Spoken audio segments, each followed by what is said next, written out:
You've seen it 1,000 times. A life bar empties, a character falls, the screen fades to black, and then we spawn. We press continue, and everything comes back. Death in video games feels temporary, a lesson, a checkpoint, an inconvenience. But in real life, there is no respawn button, no continues, no extra lives. And yet, if there's one cheat code for living, it's not about avoiding death. It's about facing it, letting the thought of death ignite your spirit. So you actually play this one precious life for all it's worth. So let's press start on a conversation the world doesn't want us to have. Death. Be sure to press that like button and subscribe to my channel for more inspirational game wisdom for our everyday life. Most of us don't want to think about death. We log into our favorite games, rack up virtual kills, and laugh it off as pixels and fun. Even when we hear real-life stories, accidents, illness, loss, we feel that quiet relief. Thank goodness it wasn't me. But here's the glitch. Death isn't an optional boss. It's in everyone's main storyline. We act as if death belongs to someone else's campaign, but we are all playing the same game. We are not running from death. We are running toward it. Slowly, quietly, one heartbeat closer every second. Once, death was an everyday sight. People passed away at home, families buried their own. By a certain age, everyone has seen someone die. Now, death happens behind hospital walls, sterile, silent, hidden. We rarely see it, and so it feels unreal. The irony? We see more death than ever on screens, in games, movies, and streams. But it's cartoonish. We shoot and frag hundreds of enemies without blinking. We feel excitement, not grief. We've turned death into entertainment, and in doing so, we've made life feel less real. When we repress the thought of death, our anxiety multiplies. We cling to comfort zones. We stay safe, predictable, numb. We distract ourselves with endless content and grinding, not because we love it, but because we are terrified of the silence. Robert Greene wrote, "When we choose to repress the thought of death, our anxiety is only made stronger by not confronting its source." And that's the truth. When you look away from death, you start dying inside. But when you look directly at it, when you face the final boss head-on, you come alive. Think about your last real-life deadline. When time was short, you locked in. No distractions, no procrastination, just pure focus. That adrenaline, that clarity, that's the feeling of being fully alive. F1 racer Mario Andretti said, "If everything seems under control, you're not going fast enough." Now imagine living like that every day, because every day is a countdown. Every sunrise is a limited time event. Most people act like they have infinite retries. They postpone dreams, scatter focus, believing there is always another round. But life isn't a sandbox. It's a one-run, permadeath mode. You can't save and reload. The Stoics call this awareness memento mori. Remember, you must die. Not to make you sad, but to wake you up. When you realize that this could be your last session, you stop wasting time on side quests that don't matter. You start wondering if you've been true to your talents, if you have lived, if you have loved, if you have mattered. Imagine treating your life like a time-limited quest, not infinite, not safe. Just one unique campaign. Every choice irreversible, every moment precious. If you had 1 year left, 1 month, 1 day, what would you change? That's not morbid. That's the ultimate power-up. Because when you act with death in mind, procrastination dies first. What's truly important comes into much sharper focus. Seneca said, "Life is long if you know how to use it." The problem isn't that life is short. It's that we waste most of it not really living. Let's run the numbers. Take your age, multiply it by 365, then by 24. That's how many hours you've been alive. Now ask yourself, how many of those hours truly counted? How many were lived with purpose, passion, and presence? We always think we will start later, after the next level up, after the next paycheck, after the next weekend. But later is a lie. Later is how life slips through your fingers. We grind for achievements in games, but in life, we waste our XP chasing distractions. Don't spend your playthrough stuck in the tutorial zone. Now you might think, if my life is short, shouldn't I just enjoy all the pleasures while it lasts? That's the trap. Pleasure fades fast. Robert Greene defined it as a force sublime, the temporary thrill that numbs you instead of fulfilling you. We chase the next hit of dopamine, success, validation, but it's like farming loot that keeps resetting. The Stoics warned us, pleasure that numbs you isn't freedom, it's addiction. The true sublime isn't about escaping into games, it's about expansion, becoming a better person. The feeling of awe when you stand before a vast ocean, a high mountain, or finish something that mattered. That moment when you realize how small you are, and yet how meaningful your existence can still be. That's not numbness, that's transcendence. There is a saying among samurai, think of yourself as already dead, then you will be able to serve. In Yamamoto's Hagakure, the book of the samurai, he wrote, "The way of the samurai is found in death." Yamamoto continues by advising to set one's heart white every morning and evening, to live as though your body is already dead, in order to gain the freedom in the way, and thus succeed in your calling.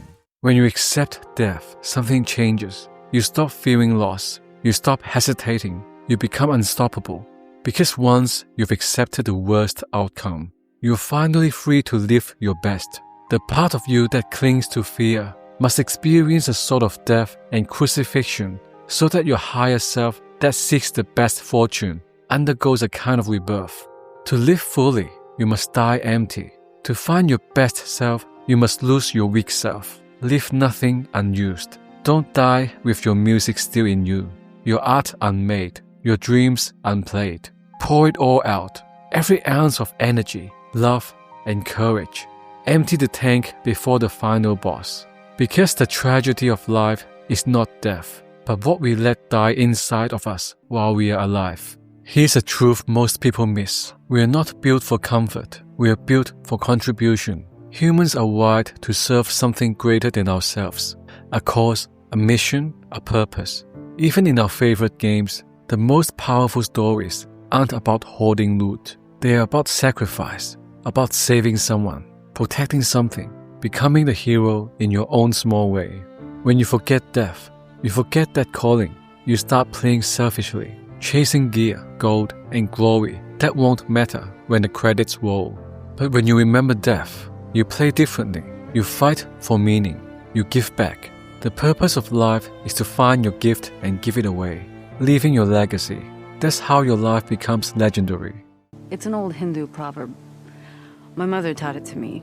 It reads, "Rivers do not drink their own water, trees do not eat their own fruit, and clouds do not swallow their own rain. What great ones have is always for the benefit of others." What do you think? Try this.